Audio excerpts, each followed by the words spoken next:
It is the 8th of June 2022. I'm told it's just the 23rd paper of the year. It's John McAteer. Dahi's with us today. Thanks for coming along. Yeah, thanks for having me. Eamon and Declan.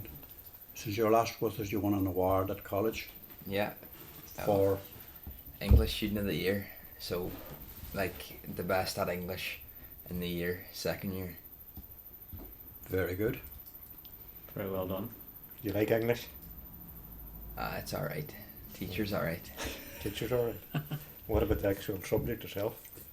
I think it's easy. Like, Easy. just a lot of writing. You could end up as the editor of the Tirconaill Tribune. You see a career in journalism coming up to you? You imagine the kind of money you'd be making at that? No, don't bother going there. We're going to be looking at different things today. We're looking at Boris Johnson, the protocol. Is he going to override it? How do you think, Declan? Well, the indications still today are, it seems that he's for boring ahead with it. I suppose, and I see the DUP over the last few days where Sammy Wilson and them obviously are quite concerned about the fallout from the vote and I suppose the anti-Johnson lobby now, and will they, how successful will they be in stifling a lot of legislation that's going to be, that Johnson would have been hoping to get through, and The answer to that is it's going to be massive. I mean, it's a huge whacking for him. Yeah. He's 41.5% of his party against him. He can't carry on indefinitely. Like, okay, they can't raise it for another year, but there will be other issues. There's 2 by-elections this weekend, this Thursday. Possibly could lose both of them, and that will increase the pressure on him. Next week there's going to be something else, because no matter what he does now, from now on, it's going to be measured against the fact that 41.5% of the MPs voted against him. And you don't know what sort of that will be thrown up, come out on the wash even in the next few weeks in terms of something else. Yeah, But he's so gaff prone, it's hard to believe. How did he ever end up winning that election? That's amazing. How did he end up being the leader? Yeah. Because he is the ultimate buffoon in British politics. And by God, there's plenty of them down the years. Yeah, just shows you how Country's a small full of elitist club it is, really, at the end of the day. Yeah. Especially the Conservative Party. Oh, savage. Brutal. But just in relation to the protocol, John, and what Ron Johnson's trying to do now, and with the changed landscape for him in terms of the House of Commons, how do you see that all, or how would you see it? I don't playing see out him now? in there by Christmas time, to be quite honest with you, because there's no Prime Minister in history has ever survived too long after a vote of no confidence, even though they won it. There's been bigger wins than him, but it's a mark against his character politically for the rest of his life. I see workers are going to get 3 free vouchers to work in remote hubs. What do you think about that, Dahi? How would you like to work in a remote hub? There's one here in town. If you were to set up your own digital business now, you're studying business up in the college there. Studying English. You could set up But the opportunity's there. Maybe not for you because you're a student, but the Minister, Heather Humphreys, is going to spend a packet of money, another 5 million, on getting these remote hubs. And there's going to be 243 of them, yet there's only 1,800 people so far working in them. And she's also given 50 grand to each electoral area in the country under the Rural Development Programme, and guess what it's for? Marketing campaigns. Do we need a big marketing campaign in Mulford? Or what are we going to sell if we have a marketing campaign? I have no idea. Micah is also in the news, Thomas Pringle raising it in the Dáil today. And there's also the issue about the ANMO calling for the same energy to be afforded to the possible best crisis as there was to the queues at Dublin Airport. Hospital in Kenny yesterday had significantly lengthy delays and still to issue an apology. Even in the middle of summer today, there's 546 people on hospital trolleys. That's a record almost for the middle of summer. Anyway, Dahi, we're going to get a one-way system in Ramelton. Yeah, nice picture, isn't it? Great picture. It's the first ever one-way system is planned for the Church Street in Ramelton. It will also include the road leading to the National School and Community Nursing Home. It has gone to public consultation consultation. Consultation. It's designed to Something like that. It's gone out to the public to offer their views on it, and I suppose no one from Elton would be views on it. I can't see it being opposed as such, no. I can't see it being highly contentious, and it's designed, I suppose, in terms of to improve road safety and that sort of stuff, and I suppose there's a little bit of encouragement there for children too that's in the town, walking to school and that sort of stuff, and the one-way system, I suppose, it shouldn't be too contentious, and you wouldn't expect so anyway. Yeah. So that'll take you down. Biggest problem I see in Ramelton at the moment, I'm seeing it every day, is these massive trucks coming down the tank, and they're literally taking the tar off the road as they try to screw around onto the mile. Yeah, cut very hard. They can't avoid that. Yeah. It was never designed for them. And that's a huge issue that I don't know how they're going to tackle that. Where do you put trucks in Ramelton? There are other need a better approach, isn't there? Yeah. But there isn't. There There isn't. Yeah, so where do you get it? Even you come down Rectory Road and coming down through the town, it doesn't. They're just at the top of the. Top of Church Street, or coming down there, down the House of the Bray. That's not an option either, really. Yeah, it doesn't really work. Coming down round McDee's bottling stores, would it be an option, would it, if you could negotiate down that far? Yeah. And over the quay? Yeah. But still, But again, you have a very narrow. the show road is chock-a-block with traffic. There's lots of businesses going on there. I was over there yesterday evening. The place is just blocked at this time of the evening. Yeah. Hugely, It's hard to get through that. hugely popular and busy veterinary practice there. I go over there myself regularly, mainly the dog, but not me. And I suppose there's no easy solution to that traffic problem. The show road is the big bottleneck. That's what needs to be made a one way. Now there's no proper parking there either. No. But this one now seems to be the one in the frame at the moment. Yeah, it's under a school's active travel, so there obviously here was specifically there's I suppose there's funding in that area for. Yeah, you have a big population at the National School. Yeah. Very big population in Melton National School. It's a hugely busy school in terms of traffic and everything else at the peak times there. We can see the public consultation, can't we? Yeah. It's there now. The plans are available for inspection at the Milford Public Services Centre and Letterkenny Public Service Centre. Very good. We don't know when that's going to be. Doesn't say, does it? I don't think it does. It doesn't say there, but I think the actual public consultation closes in the middle of July. I haven't just exactly it there, but 19th of July. Yeah. So that's a long way off. Just hold your breath there, because we're going to look.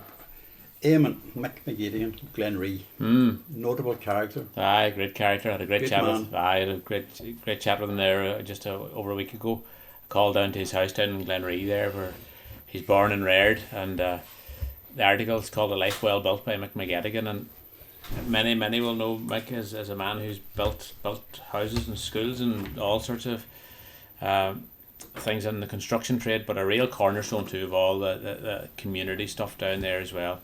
Very well known for his involvement in the local bingo, running that as he has done for many years. As well, founding member of Glenree United Football Club in the early 70s. He was served as a treasurer right up until the last, just a few years ago, the lockdown.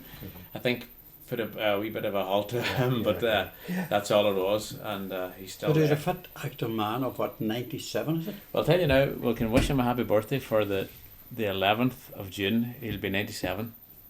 Just in a few days' time. So that was the way. So he's a great memory, and he's great stories, about the very first time, when he was very young, he had a car that he was given by an uncle of his who passed away suddenly. So Mick had a car when no one else had, and then when he got into the building trade, when he left school, he ended up buying a lorry. Very early days, but great stories of going collecting blocks down at Island Roy and places like that, and all manual labour, really building back then, And as he says, hard graft, and he had worked day and night. He says I could have worked day and night if I wanted to, but he enjoyed his work. And he had a big family. He has a big family. And he has a big role in the community, and he still is very highly respected. And he still gets his walk. He's a true gentleman. Yeah. Absolutely, I can see how he succeeded so well. He was in the building contracting game with his two brothers, but he hailed from a big family of 11. Imagine. He has some great yarns in there altogether. And you'd be surprised now when you hear of all the different places he built. And that's since the late 1940s they were working. Yeah. So nice feature, great to work in the like of that. It's a long way back, isn't it? Oh, by jeepers! He's on about when he got the car, like.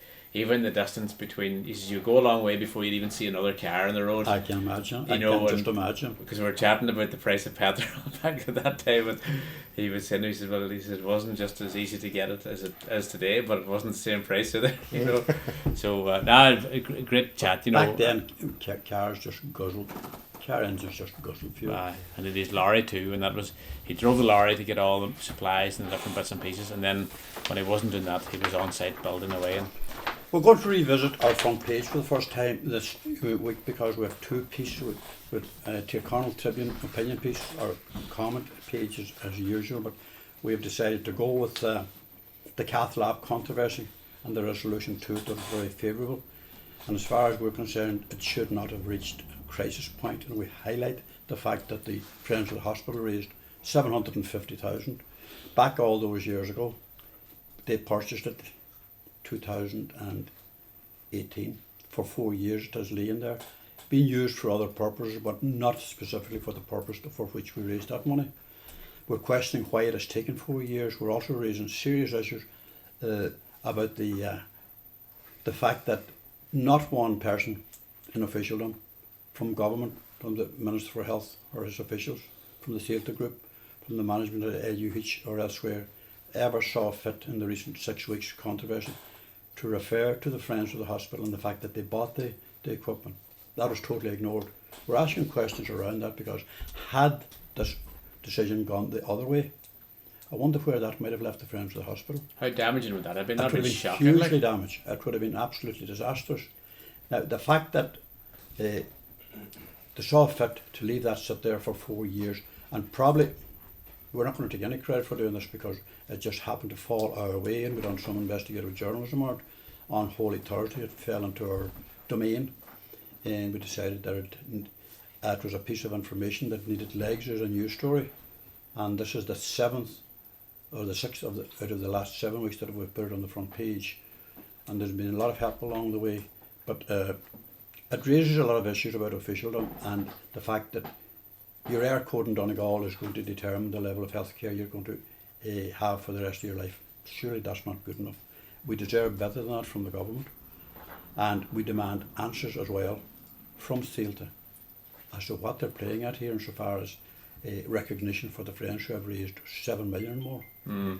The amount of equipment and the amount of facilities that they've funded and provided for, does that go for nothing? Yeah. I mean, why has that not been recognised all along? I mean, it was turned around into a different type of an agenda, in that it was for a different purpose. It was radiological catheterisation lab. Nobody that I ever heard of was involved in raising money for a radiological lab. So, in fairness to all those who worked very hard to get it to a decent conclusion, a successful conclusion, we're especially recognising the work of the two consultants there. There's Dr. Santosh, or Mr. Santosh David, and Dr. Godfrey Aliang and their team in coronary care. It'll mean an awful lot to the people of Donegal that they have now full access to this come the month of August. So well done to everybody concerned, and to those people who helped us along the way to get the story on the front page. Thanks a million for doing that. After that, we're going to move on.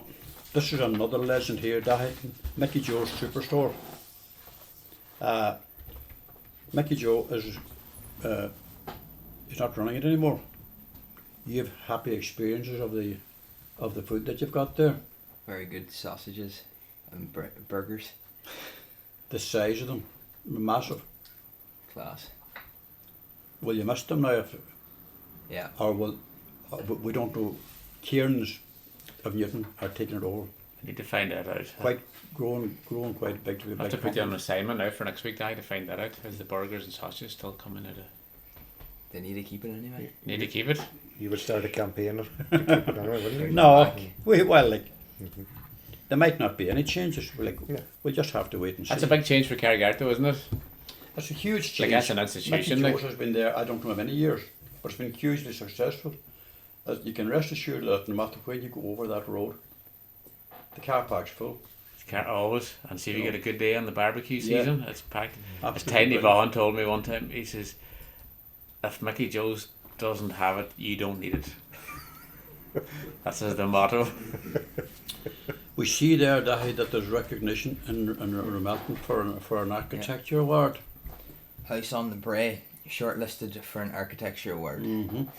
The Ramelton Historic Towns Initiative project has been shortlisted for a National Architecture Award. A total of around €400,000, big sum of money, was allocated for the Historic Towns Initiative, Yeah, it's with a lot of money. 290,000 coming from the Heritage Council of Ireland. Very good. Yeah, it's good recognition for the work that has been done. It includes the house in the Bray and some of the houses on Castle Street as well. Some exterior works done on them too. There, Old buildings. Yeah. So Back in the day, you know. Yeah. Can they get a new lease of life? Can they get a new purpose? Yeah, I suppose that's the next stage. That's now. the next big stage. Yeah. Can it be taken to that? But we will move on from that. Declan, just up the road, with Noel Sweeney. Yeah, it's the legendary Noel Sweeney. The legendary Noel Sweeney. This is to do with a family relative. It's actually his father's cousin. It's the 100th anniversary of the Drumkeen ambush, and one of the men killed in that ambush was John Jack Sweeney from Drumbairn here in Milford, and he was a 22-year-old. He was buried in Tully graveyard 2 days afterwards, but there was no a tombstone, or there were Noel just didn't know exactly where it was in the graveyard. So Noel done a bit of investigation and also done a bit of work, and he got a tombstone erected there. So yeah, John Jack was in the National Irish Army at that stage, and he was one of 4 people travelling, I think, from Drumbow in Ballybofey to Letterkenny when the 4 were ambushed by the IRA, and two were killed in that ambush, and 2 others were taken captive.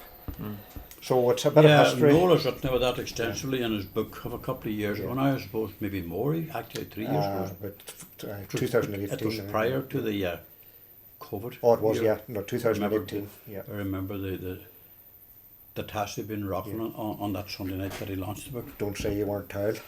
Don't say you weren't tired. We're looking on the front page here at a lovely picture of the homecoming at Fan Gales. They won the All-Ireland Junior Gaeltacht Championships. They're back in Tirconaill on Monday night, and they defeated a team called Kilcomain from Mayo in the final. Yeah, they had a big weekend. Big weekend. Three victories before that to get to the final, and one of them by a point. So, and just the other thing to mention is Cranford AC, John, have great news for them last Friday when it was confirmed that they will be hosting the National Cross Country Championships in November. A big achievement for a small rural club. And They've never done that before? No, they're only the 2nd club from the county to host it, and the 1st from the Gaeltacht ever. So it's Van Valley, was it? Van Valley in 1999 was the other club. So big time ahead for, and great for the club, who are 61 years in existence, and Eamon James and the team there have done great work, and more to do now ahead of that big gig in November. Our lead story this week is a very interesting story and a very important one, and it's in relation to Letterkenny and the owners of lands, very valuable lands, because they're zoned for commercial development. Those owners now fear that their lands may be taken in CPOs. There's two plans running alongside each other. There's what you call the Regeneration Town Plan 2040, and then there's the Area Development Plan. And this area is sitting in the centre of it, really. There seems to be a conflict there. The reason that they feel that their properties are under threat, and there's 5 or 6 owners there, it's a substantial amount of ground, a lot of ground. The possibility of that being turned into a wetland as part of the flood mitigation, it may be a serious issue for them. The Area Development Plan, the councillors voted on that a few weeks back to remove the hard elements of the mitigation, but the soft elements remain, and this is where the landowners who have this zoned land, zoned development, they fear that they will become in the eye of the storm as far as CPO are concerned. Now, councillors whom I've been speaking to in the last couple of days can't believe that this is going to happen. They simply don't believe that it's going to be happening. Because, I mean, as Councillor Michael McBride said to me last night, can you imagine Letterkenny town centre as the only floodplain in Ireland?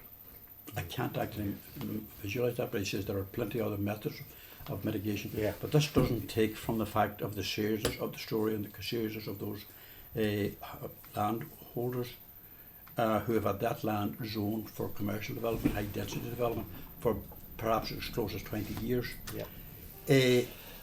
I don't know how the town is going to progress into the future, but from looking into it, Declan, what do you see happening here? Well, the councillors in general have been, arguing that the flood mitigation measures and should all be, thoroughly investigated, and obviously any flood mitigation works that can be done, that's the way to go.